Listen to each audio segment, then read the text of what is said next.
Saat melakukan latihan militer dengan Belarus pada pertengahan Juni 2024 ini, Rusia melakukan uji coba senjata nuklir taktis.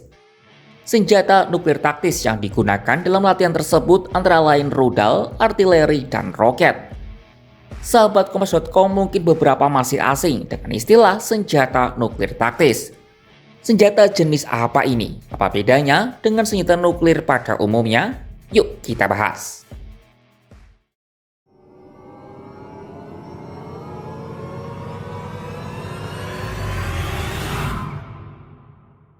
Nah, sebelum masuk ke senjata nuklir taktis, yuk kita pahami dulu jenis-jenis senjata nuklir. Jadi, senjata nuklir terbagi menjadi dua jenis, yakni senjata nuklir strategis dan senjata nuklir taktis.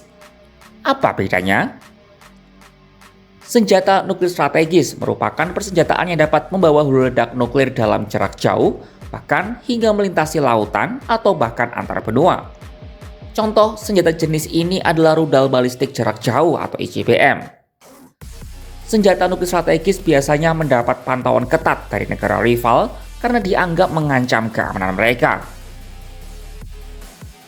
Rudal Sarmat yang dijuluki sebagai rudal terkuat dan terbesar di bumi menjadi contoh dari senjata nuklir strategis. Lalu bagaimana dengan senjata nuklir taktis? Nah, senjata nuklir taktis atau TNW merupakan golongan yang tidak termasuk dalam senjata nuklir strategis. Senjata ini biasanya merujuk pada senjata nuklir dengan jangkauan jarak pendek. Dalam konteks AS Uni Soviet atau kini Rusia, jika rudal darat jangkauannya kurang dari 500 km. Sementara untuk rudal yang diluncurkan dari udara dan laut, jangkauannya dicapai biasanya kurang dari 600 km. Tetapi definisi ini tidak dapat diterima secara universal. Prancis misalnya, mendefinisikan semua senjata nuklir yang digunakan saat ini sebagai strategis. Sementara Cina juga mengklasifikasikan banyak senjata yang dalam konteks AS Rusia dianggap taktis sebagai strategis. Nah, meski tidak sekuat senjata nuklir strategis, tetapi daya rusaknya tak bisa diremehkan.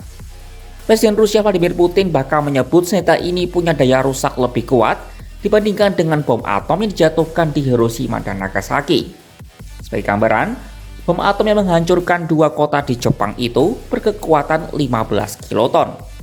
Sementara, persenjataan nuklir taktis sekarang berkekuatan mulai dari 1 hingga 50 ton.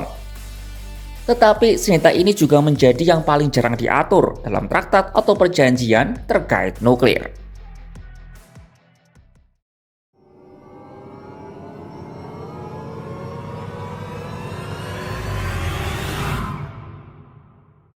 Sahabat Kompas.com mungkin sudah tahu kalau penggunaan senjata nuklir diatur dengan sangat ketat, terutama setelah Perang Dingin.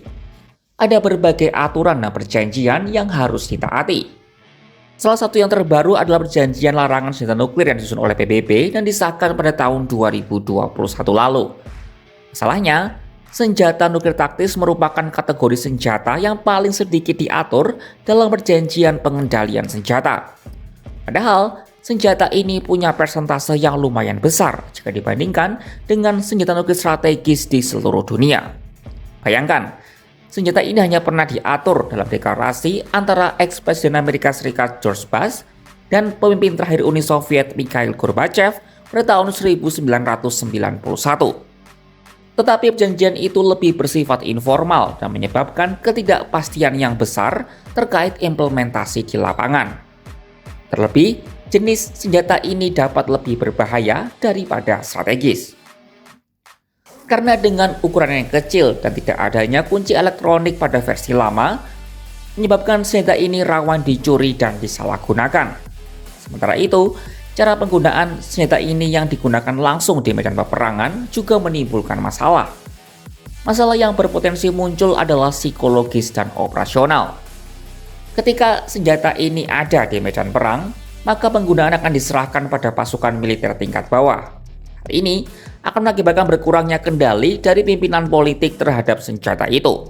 Selain itu, tekanan perang juga berpotensi membuat senjata ini digunakan tidak sebagaimana mestinya.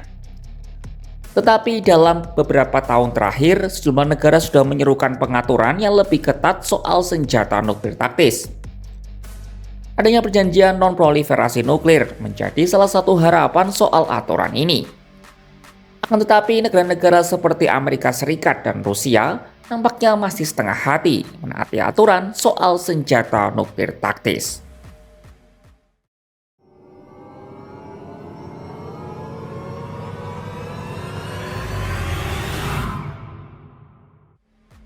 Rusia menjadi salah satu negara yang pamer dengan kekuatan nuklirnya selain Korea Utara.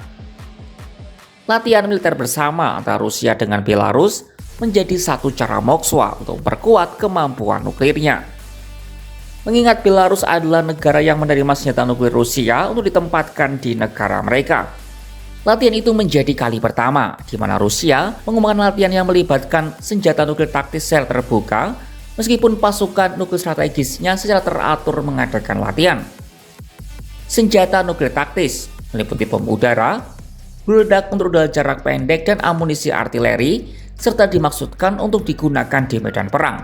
Tahun lalu, Rusia telah memindahkan sejumlah senjata nuklir taktisnya ke Belarus yang berbatasan dengan Ukraina dan anggota NATO yakni Polandia, Latvia, dan Lituania. Hal ini bisa dilakukan karena pada Februari 2022 lalu, para pemilih di Belarus menyetujui amandemen konstitusi yang melepaskan status netral dan non-nuklir dari negara itu.